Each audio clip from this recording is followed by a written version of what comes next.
Salut, je suis allé voir le 14e film des studios Marvel, Doctor Strange, en français, L'étrange médecin. Non, c'est une blague, là, c'est moi qui ai donné ce titre. En français, c'est Doctor Strange. Ok, il commence à faire chaud, là.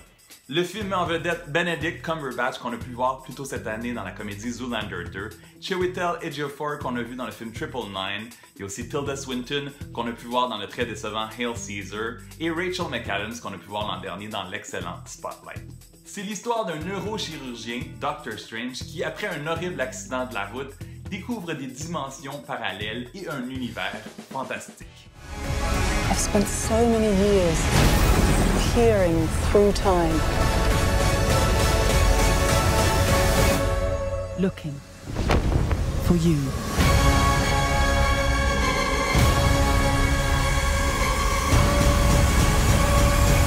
À la base, je ne connaissais pas vraiment le personnage de Doctor Strange, mais on nous le présente très bien au début, un gars arrogant.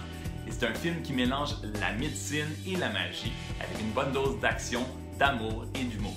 C'est définitivement le film le plus psychédélique de Marvel, avec plusieurs autres dimensions qui vont nous rappeler par moments de Matrix, et bien sûr Inception lorsque le monde se replie sur soi-même comme un puzzle.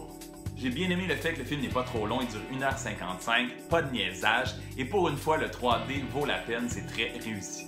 C'est un casting très différent pour Benedict Cumberbatch, pas le premier gars à qui on penserait pour un rôle de super-héros. Il a dû travailler fort, s'entraîner, changer sa nutrition. Et ses fans, qui s'appellent elles-mêmes les Cumberbitches, oui, vous avez bien entendu, vont être très satisfaits.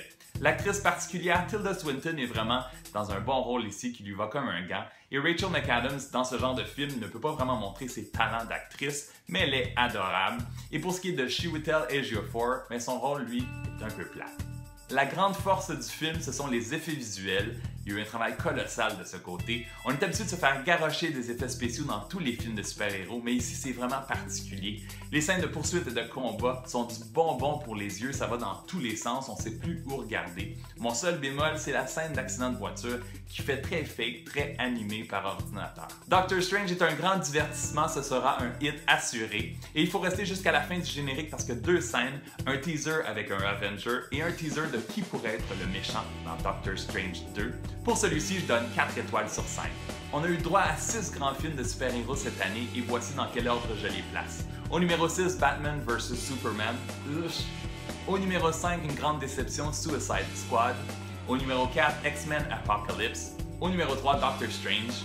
Au deuxième rang, c'est Captain America Civil War. Et mon grand numéro 1 de l'année, les films de super-héros, c'est Deadpool. En 2017, on a déjà au moins 6 gros films de super-héros au programme. En mars, ce sera le prochain Wolverine, Logan. Au mois de mai, ce sera Guardians of the Galaxy Volume 2. En juin, Wonder Woman. En juillet, Spider-Man Homecoming. Et en novembre, Thor Ragnarok et Justice League.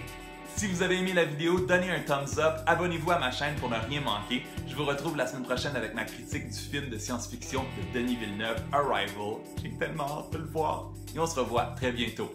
Bon cinéma! What's this, my mantra? It's the Wi-Fi password. We're not savages.